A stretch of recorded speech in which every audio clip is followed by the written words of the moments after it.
I want to read a few verses in Luke 24, beginning at verse 35. We looked at a couple of these verses next week, and we're actually going to be looking at them today as well, and next week. Last week I meant, and then next week as well. Verse 35, Then the two from Emmaus told their story of how Jesus had appeared to them after he was raised from the dead, and as they were walking along the road, how they had recognized him as he was breaking the bread. And just as they were telling about it, Jesus himself was standing there among them. Peace be with you, he said. But the whole group was startled and frightened, thinking that they were seeing a ghost. Why are you frightened, he said. Why are your hearts filled with doubt? Last week, if you weren't here, you can find it on our website. We talked about dealing with fear. And that message, you can go back and watch it from last Sunday. Today we're going to talk about doubt and this whole concept of what doubt does in our life. One of the things I'm going to share with you this morning that I want you to be thinking about as we get going is that doubt and fear are two sides of the same coin in many ways in what they do in our life. All right? Next week, we're going to go back actually and look at those first words that Jesus said to them, peace be with you. And we're going to talk about peace in the midst of our doubts and our fears. I'd like you to also turn to John chapter 21. It's a few pages later, page 902 in our church Bibles. And in the Recovery Bible, we are on page 1375, John 21, verse 19. Actually, verse 24. And I want to read the story that our children's message was just alluding to. One of the 12 disciples, Thomas, nicknamed the twin, was not with the others when Jesus came, and they told him, "We have seen the Lord." But he replied, "I won't believe it unless I see the nail wounds in his hands, put my fingers into them, and place my hand into the wound in his side." 8 days later, the disciples were together again, and this time Thomas was with them. The doors were locked, but suddenly, as before, Jesus was standing among them. "Peace be with you," he said. Then he said to Thomas, "Put your finger here and look at my hands. Put your hand into the wound in my side. Don't be faithless any longer, but believe." "My Lord and my God," Thomas exclaimed. Jesus told him, "You believe because you have seen me. Blessed are those who believe without seeing me." Remember, I have to tell you once in a while that sometimes we have humor in our church because we want to laugh at ourselves. So don't be offended by my humor on occasion, all right? You're always sad when you have to apologize for a joke. Recently, on a routine police patrol parked outside of a local neighborhood bar, the officer noticed a man leaving the bar so intoxicated that he could barely walk. The man stumbled around the parking lot for a few minutes with the officer quietly observing him. After what seemed an eternity and trying his keys in 5 different vehicles, the man managed to find his own car, which he fell into. He was there for a few minutes as a number of other patrons left the bar and drove off. Finally, he started the car, switched the wipers on, and it was not raining, flicked the hazard flasher on and off, tooted the horn, and then switched on the lights. He moved the vehicle forward a few inches, reversed a little, and then remained stationary for a few more minutes as more patrons left in their vehicles. At last, he pulled out of the parking lot and started to drive slowly down the street. Police officer, having waited patiently all this time, now started his patrol car, put on the flashing lights, and promptly pulled the man and carried over a breathalyzer. He gave him a breathalyzer test, and to his amazement, the breathalyzer indicated no evidence that the man had consumed any alcohol at all. Dumbfounded, the officer said, "I'm going to have to ask you to come with me to the police station. Obviously, my breathalyzer is broken." "I doubt it," said the man. "I'm the designated decoy."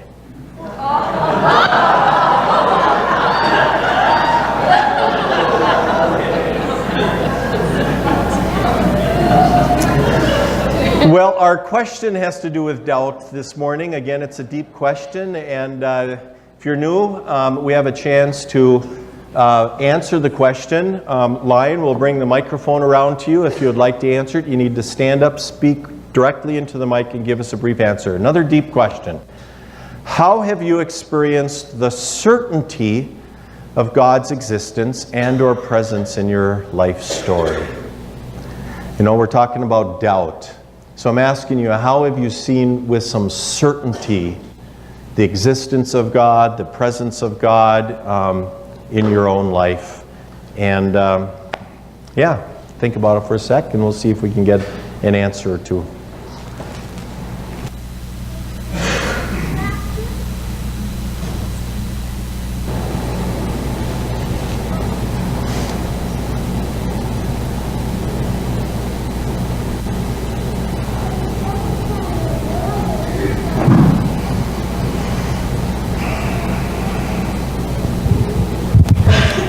Morning, my name's Doug. Hi, Doug. And what comes to mind to me is I grew up on a farm, like I know a few of you have, and every spring just seeing the cows and the cattle having little calves and other baby horses and cats and dogs and everything. It's just miraculous to me that, you know, there obviously is a God that makes such wonderful creation. So, thank you. Thanks, Doug.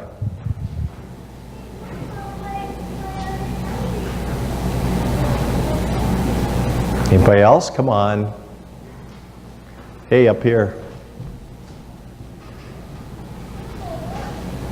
While you're running up to Corey, I'm going to say thank you for playing for us today. I know he's finishing up college this spring, and we're going to miss him this summer, but good to have you here today. Thank you. I think God has made himself a lot more apparent to me in my life, and my faith has grown in him through my doubts. I think as Christians, sometimes we're taught not to doubt, and I was one of those people that was, I'd have my doubts in God, and I'd avoid them, and you'd throw them to the back of your head. I'm not going to think about that because it makes my faith waver. But I learned to be sure of my doubts and to look at what there was that I was doubting and pray for faith. And with those doubts, and through that, God has answered a lot of my questions and proved himself to me through those doubts that I had. Excellent. Very good, Corey. Anybody else? Courtney. Okay, I'm Courtney. Hi, Courtney. One time when I was in high school, I was driving home from a campus late at night, and I felt like God was with me, and I didn't know why. And I remember saying out loud, like, okay, God, I feel like you're with me, but I don't know why. And then in the morning, I found out that later that night, my dad works overnights at a store, and he was robbed at gunpoint for the first time. And this guy was like, do what I say or I'll kill you and your whole family. And my dad said that at first he was scared, but then he felt God's presence and knew that God was with him. So that was one way that I experienced God's presence, I guess. Wow. Yeah, thanks for that story, Courtney. Excellent.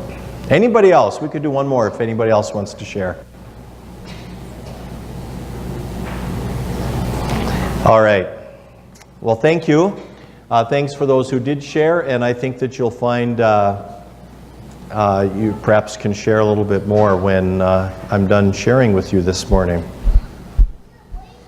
Often when we think about doubt in regards to faith, we think about the Thomas that I just read about, Doubting Thomas, as he's become known as. And somehow we have also come to the wrong conclusion, much like Corey shared actually a moment ago, that doubt is somehow opposed to faith. We think it's wrong to have doubts. We freak out when our kids doubt what we have come to believe as truth. Yet doubt is a natural part of faith.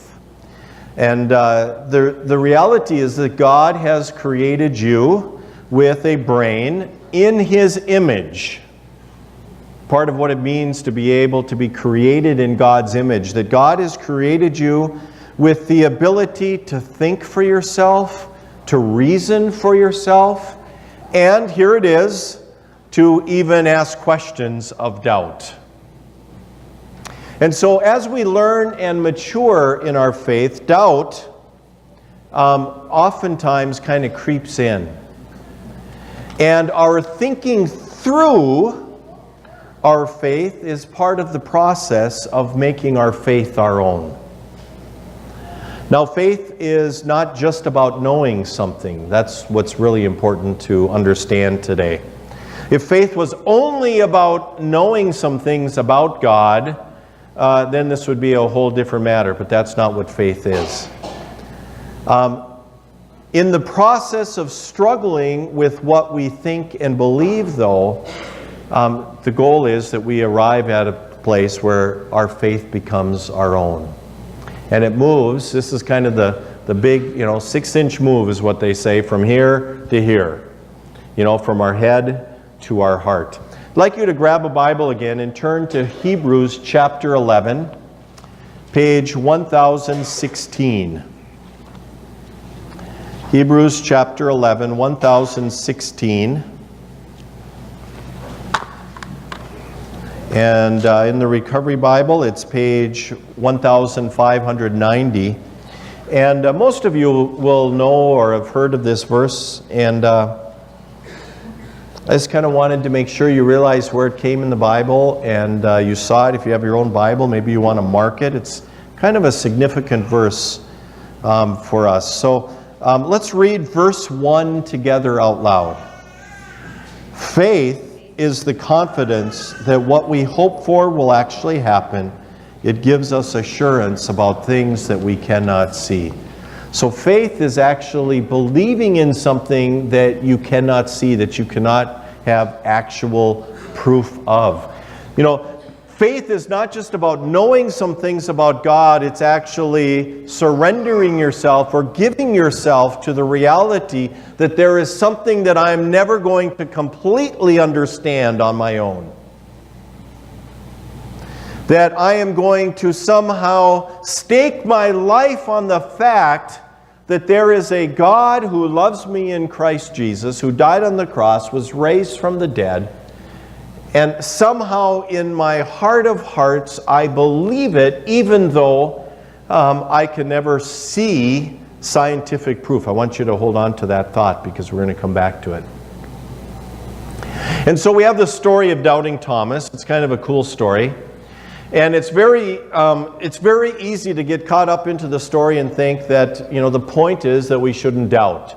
That Jesus is telling Thomas, doubt is a problem, don't ever doubt. And that's not what the point of the story is. The point of the story is actually in the last verse, where Jesus says, "Blessed are those who believe without seeing me." Who is that?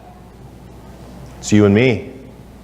Blessed are those who, there will come a day, he says, there will come a day when you're not going to see me anymore on this earth in my present form. Blessed are those who believe without seeing. So, I often struggle with the people who want somehow this rational, scientific proof of Jesus. And there's all sorts of books. Some of the best are, the Case for Christ, The Case for Faith, written by Lee Strobel. And yet, there's this reality that I understand. I want to tell you about that in a sec. There's this reality I understand that faith in Jesus Christ is not about being convinced up here about something. It's being convinced down here. I remember very well when I was in a place of doubt in my own journey through the darkness of depression and addiction.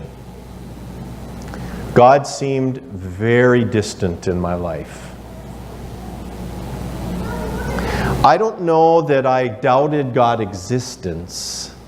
I don't know that I doubted God's existence. I just doubted God.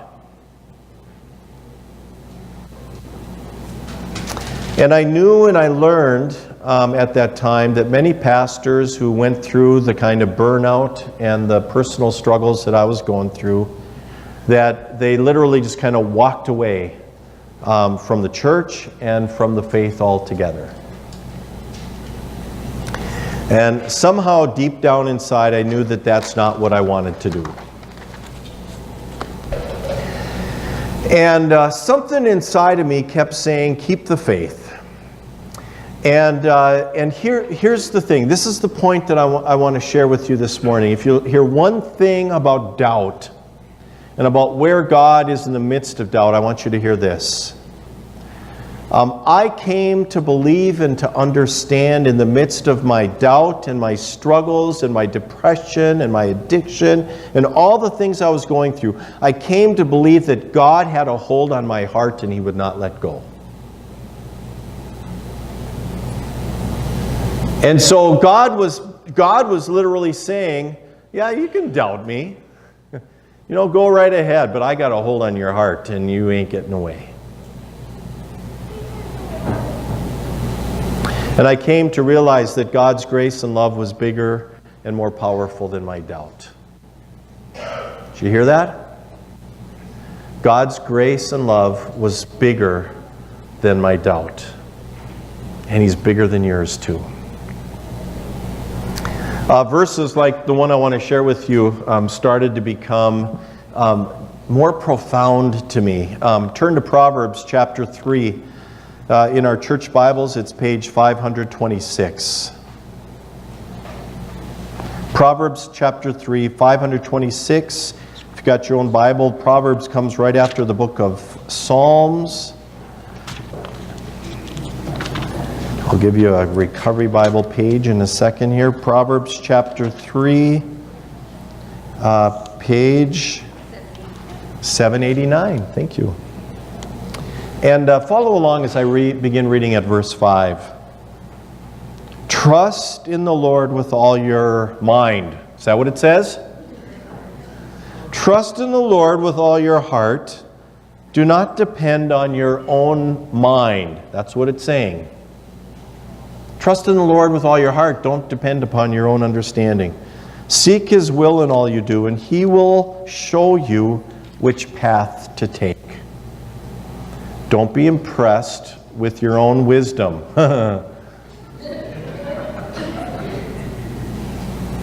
Instead, fear the Lord and turn away from evil. Then you will have healing for your body and strength for your bones. Just maybe read that a few times this week. What I want to focus on for a bit this morning is the kind of doubt that tends to settle into our lives due to the pain and the hurts that we experience as we go through life. And the truth is that it becomes so familiar to us when we go through pain in our lives that we begin to just accept it as the norm, and we begin to rationalize it. And so our brain, our understanding tells us things like, I've had trust broken in the past, and it's a lot easier and safer if I just don't trust other people in the future.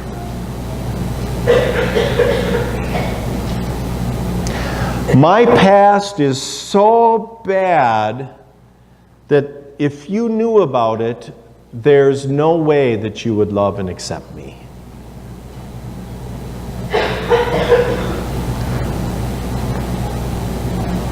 There is little or nothing that is good inside of me because all I do is struggle with the same things over and over and over again. That's shame, by the way, and it's a lie. If God is truly good, then why do I have to go through the things that I'm going through? We were just talking about that. I am so bad, I have made so many mistakes that there is no way that God could love me like you're talking about. What we do is we build a wall of doubt and fear around ourselves. Same, two sides of the same coin. And we build that wall around ourselves to protect us, we tell ourselves, but in the end what it really does is it robs us of life and it kills us. I want to share with you a quote from C.S. Lewis that I came across this week. It just jumped out to me. He said, "Love anything and your heart will certainly be wrung and possibly broken. If you want to make sure of keeping it intact, you must give your heart to no one, not even to an animal. Wrap it carefully around with hobbies and little luxuries. Avoid all entanglements. Lock it up safe in the casket or coffin of your selfishness. But in that casket, safe, dark, motionless, airless, it will change. It will not be broken. It will become unbreakable, impenetrable, irredeemable. The alternative to tragedy, or at least to the risk of tragedy, is damnation."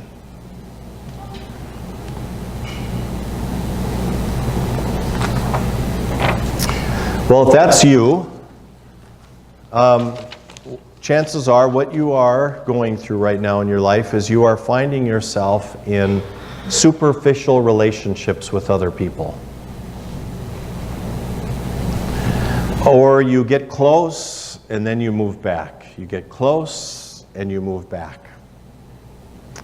Or it's possible that you're seeking in relationships to somehow fill a need in yourself that really will never be filled by other people. And it may manifest itself in certain behaviors, some of them sexual or otherwise, and that in the end it just kind of leaves you emptier and more ashamed than you were before.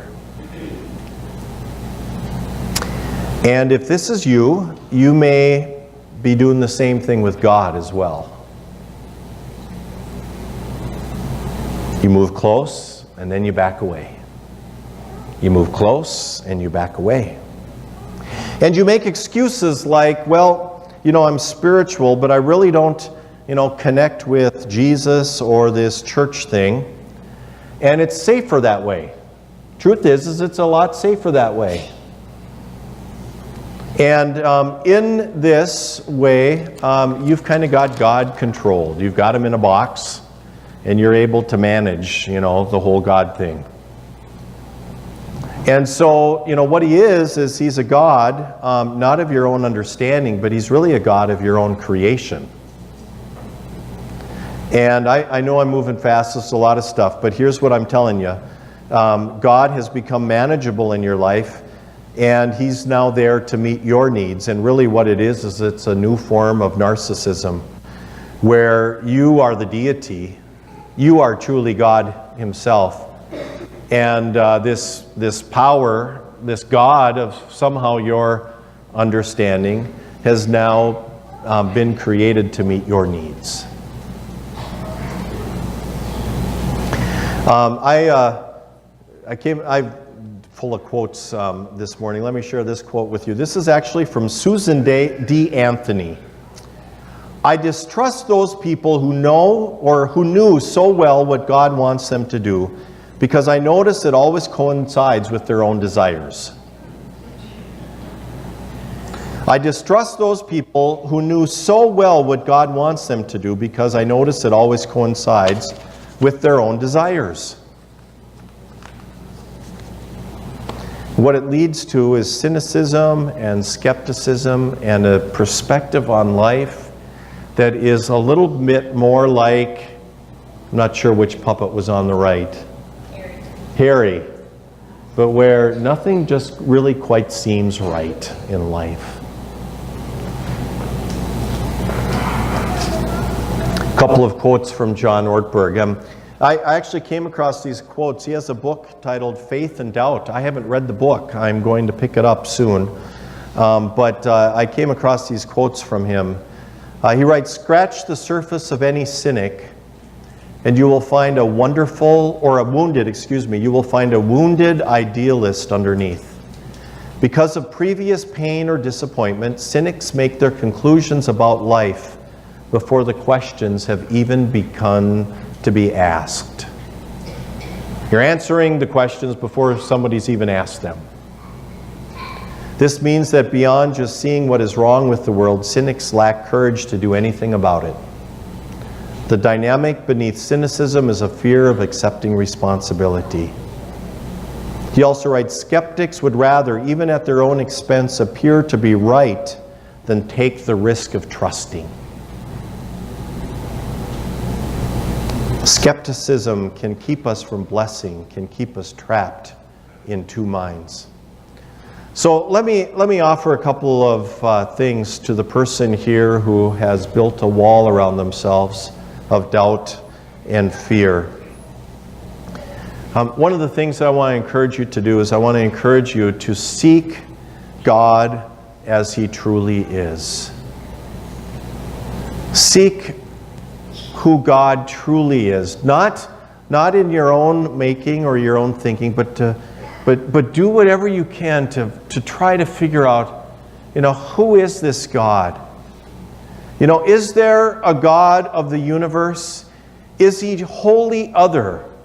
Is He outside of myself? He is not you, and He does not exist to meet your own needs. But He is good, and He is love, and He is grace. But He is not of your own making.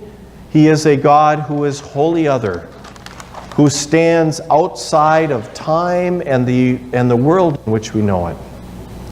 When you come to know Him, what God truly does is He begins to pull you outside of yourself. And in Him you begin to discover what life is truly about. So seek God as He truly is. Secondly, ask God to begin to dismantle the wall of fear and doubt that you have built up around yourself. And some of you got some big walls. You got some big walls. In other words, work on your stuff and ask God to work on it for you. You do so by getting outside of yourself. So let me give you a couple of quick suggestions. One of the first things that we learn is that it's by talking about what's going on inside of us that we begin to find healing and we begin to take the bricks out of the wall. Hardest thing in the world for some people. I spent my whole life helping other people talk about what was going on inside of them, and never did so on my own. We do so by getting into groups. I know you hear that all the time, but I have come to learn and to believe that God works in groups of people who are seeking Him. Take little steps of trust. Let me just say, for those of you who've been wounded in relationships, perhaps with somebody that you've been married to or romantically involved in, or that's a very common kind of trust thing that is hard to get over. You don't kind of move forward by deciding, I'm going to get married in 3 months and I'm going to go out and find somebody right now to get into a relationship with. You take little steps of trust. Some of you have heard me tell you this. By starting with, maybe a cup of coffee. Little steps of trust. Opening yourself up a little bit so that next time maybe you can open yourself up a little bit more. Some of you need to hear this one. Get into healthy relationships.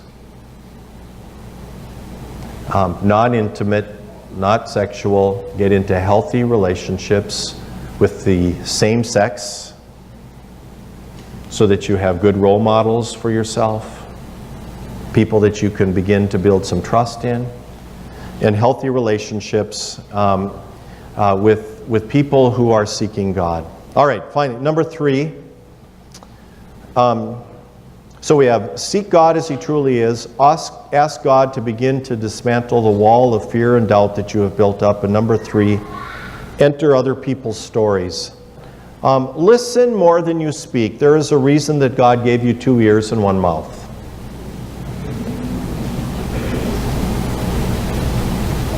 I sometimes wonder, wouldn't it be nice to have confirmation of the truth and reality of Jesus and His resurrection and goodness? You know, I'm going to be honest with you, sometimes the answer for me is yes as well. And if you would like some confirmation that God is really who I'm telling you who He is, then here's what I want you to do this morning. I want you to look around you. Go ahead.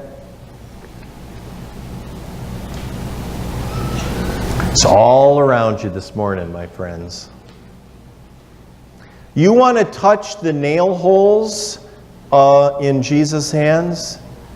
Then let me show you the wounds of someone around you this morning who has found forgiveness and healing and hope in Jesus. And I'd be happy to do the introductions. She's sober today by God's grace and the power of Jesus Christ. And the past has been painful, and the future is uncertain, but today she's sober. The mental illness, well, it's still there, but He's working it through. And there's a smile now where there was only pain before. And he's beginning to learn to trust other people. Slowly, but surely. She's been controlled by grief for a long time. But as her faith grows, it becomes a little bit lighter each day. As she looks towards that day when she will be reunited with the loved ones with whom she has said goodbye to. He has been caught in a cycle of self-destructive behaviors for a long time, but he has started to accept Christ's forgiveness and grace and has opened himself up to others who are going through the same kind of stuff. And somehow the healing has begun, and life today is a little bit better than it was yesterday. She's been searching for belonging, for purpose, for meaning in life. She's wandered aimlessly, seeking help in various philosophies or world religions of the world. But here she has met Jesus and his followers who understand what she's going through. And with them, she can be real. And one by one, the bricks of her wall of doubt and fear have started to come down. You want evidence, my friends, and confirmation? Well, then just reach out to somebody next to you and touch the hands of Jesus. Grab the hands of a neighbor, and there the wounds and the evidence is real. Amen.